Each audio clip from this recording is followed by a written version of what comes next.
Doncs per explicar aquest projecte Titanic, com ha sigut possible i com s'ha fet realitat, per començar us hauria d'explicar que dintre de Duna Llibres aquesta idea ve surant des del principi del projecte. És a dir, nosaltres quan vam començar a fer Duna com a editorial, ja com un projecte consolidat, publicar Sanderson en català era una idea que ens agradava. Tanmateix, és una cosa que no veiem possible perquè Duna Llibres al final publica 6 títols l'any i no volíem que en tantes trilogies i en tantes línies començades s'acabés empassant Sanderson en tota l'obra que té, tot el projecte de Duna Llibres. Llavors és una cosa que no s'acaba de materialitzar. Com hem trobat que aquesta idea sigui possible? Doncs publicarem llibres entre Mai Més i Duna Llibres, uns 4 llibres a l'any, 2 a Mai Més i 2 a Duna. A més, veiem que és possible també perquè contem amb la col·laboració de Marina Vidal, que farà de curadora d'aquesta col·lecció, tant en el disseny gràfic com en tota la ideografia i la terminologia. Alhora també contem amb la Marta Armengol com a traductora, que farà aquest treball en col·laboració amb la Marina perquè la feina sigui molt detallista i ben feta.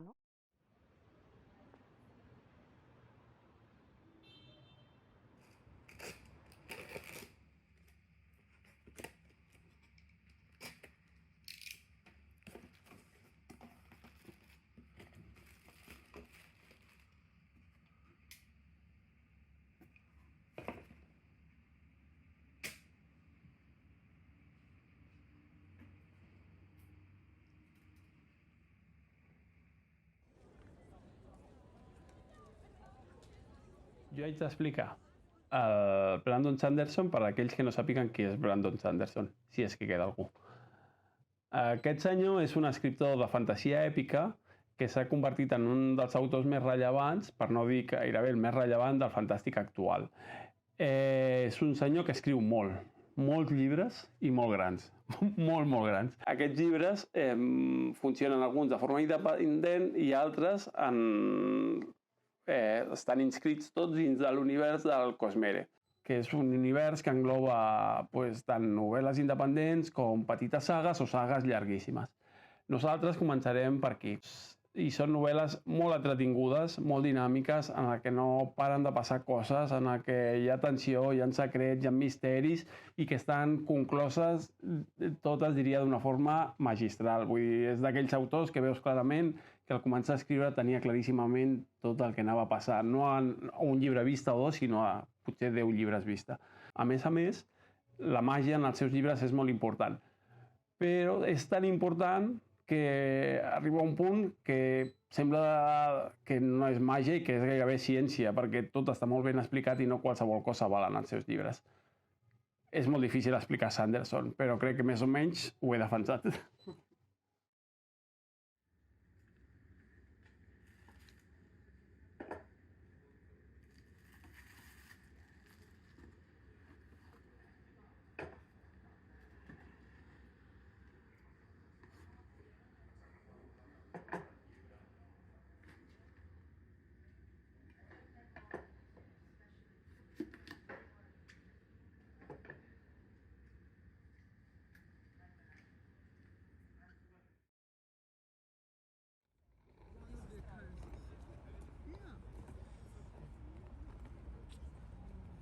Soc la Marta Armengol, soc guionista, traductora i intèrpreta i soc aquí perquè soc la traductora de tota aquesta bogeria.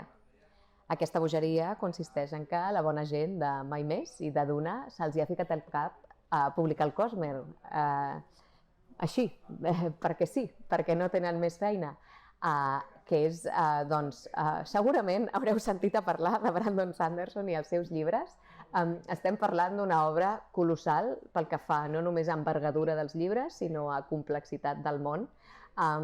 Crec que ningú més que no fos aquest equip editorial se'n podria fer càrrec. A mi, com a traductora, entenc que és un repte molt gran i que hi haurà molta gent que n'estarà pendent perquè Brandon Sanderson és un autor molt important per molta gent, però, per sort, compto amb la Marina Vidal, que en aquests moments és la persona que més estimo del món, que sé que posarà ordre a tot això.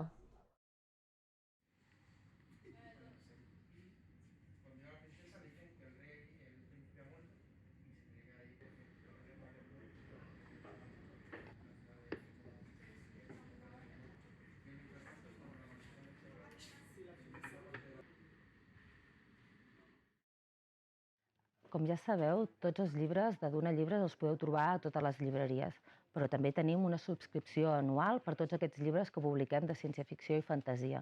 Són 12 euros al mes per 6 llibres l'any. I què passa amb aquests 2 llibres de Sanderson que no publicarem des de Duna Llibres i els publicarem des del segell Mai Més? Hem pensat, doncs, una nova subscripció que seran 4,50 € al mes per aquests 2 llibres que publicarem a l'any de Sanderson des de Mai Més. I a més, per tots aquests nous lectors, els que voleu llegir Sanderson en català i que no esteu dins de la subscripció de Duna Llibres, també hem pensat una nova subscripció que serà exclusiva per Sanderson. En aquest cas seran 9 euros al mes per 4 llibres a l'any. Aquesta subscripció, tant de Duna Llibres com de Sanderson, estan directament vinculades a les llibreries. És a dir, cada subscriptor escull una llibreria que rebrà l'import proporcional com si vengués ella mateixa aquest llibre. Soc la Marina Vidal, soc portadista, il·lustradora, dibuixant de còmics i unes quantes coses més. I soc l'encarregada de fer de guardadora, cuidadora de l'Ore i del Cosmer a les noves edicions en català. Em fa molta il·lusió treballar en aquest projecte, principalment, evidentment, perquè és en Sanderson, perquè és un autor que a mi és molt important, perquè m'ha portat gent a la que estimo molt a la meva vida, i també m'ha fet obrir camins professionals, i la seva obra a mi em parla de forma molt directa i m'agrada molt, no? Els seus personatges i les seves històries és una cosa molt important a la meva vida en general. A sobre treballo amb un equip increïble com és la Marta o els editors de Duna i a Mai Més, que són unes persones que crec que és increïble que el projecte el portin elles, perquè sé que és un projecte que es cuidarà i es mimarà. La meva feina, concretament, de guardadora o així, bàsicament, com a resum, és que sóc la friki del grup de l'autor i sóc la que sap coses que en teoria no té ningú per què saber-les, perquè visc en el món pràcticament, no? Llavors jo sé que aquest personatge sortirà en l'altre llibre, o Marta, que aquest terme no el tradueixes així perquè hi ha una altra màgia que és igual o molt similar i tenen termes molt similars i si no s'haurà una confusió en l'altre llibre. Bueno, aquestes coses de friquis que només sabem els que estem a 24 hores pensant en l'univers de Sanderson, i llavors jo estic una mica aquí per ajudar i coordinar aquest tipus de coses. A part, també portaré la part gràfica, soc com la directora d'art, més o menys, del projecte, i això vol dir que la meva feina principalment és treballar per la col·lecció, perquè al final és una sola col·lecció. Tant els llibres que s'editin a Mai Més com els de Duna es vegin que formen part de la mateixa cosa, i que a la vegada tinguin les seves pròpies característiques individuals pròpies de la saga, però també que amb il·lustradors i il·lustradores diferents per cada obra i per cada saga, així per donar també una mica d'aire fresc i que cada col·lecció respiri per si mateixa. I segur que treballarem amb il·lustradors i il·lustradores genials. Estic molt contenta també de gestionar tot això i la veritat és que és un honor en general i quedaran uns llibres molt, molt, molt macos.